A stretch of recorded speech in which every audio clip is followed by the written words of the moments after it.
दिनैहाय नैबे सराइबिल ओनसोलाव जे संकोश खेराइसालिनि मोनसे डेभेलपमेन्ट जौगाथायनि थाखाय मोनसे लटारि होनाय जादों। दिनै अपेनिं खालामबाय। आं बेयाव फैनानै बिराद गोजोननाय मोनदों। बे लटारि खेलाया आगष्टनि 30 तारिखआव जागोन। दिनै 15 तारिख जुलाइ दिनै अपेनिं खालामनाय जाबाय। दा रायजो राजा बयखौबो गासै जोंनि दुलाराय बर' माहारिनि जेरावखि जाया थाया मानो बा गुबुन गुबुन जाथिफोर बयबो लागोन मिजिंथिबाय। बे संकोश खेराइ जे बे जिरायसालिनि मोनसे डेभेलपमेन्टनि थाखाय जे लटारिखौ होनाय जादों आं बेखौ खावलायहरबाय आरोखि। प्राइसआ फार्स्ट प्राइसआ जाहैबाय बास दङ, थार दङ, बिदिनो गोबां दामि दामि गारि दङ आरो गांसेयाव 100 थाखा।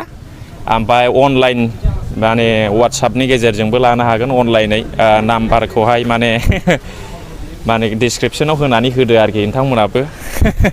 आरो बे कुपनखौ नुयोब्ला बे कुपनाव नाम्बार होनाय दङ। बेफोरखौ बे कुपननि नाम्बारखौ लानानै अनलाइनबो टिकेटखौ दाननो हागोन आरोखि। आंबो लानोसै आरोखि लाथ'वाखै।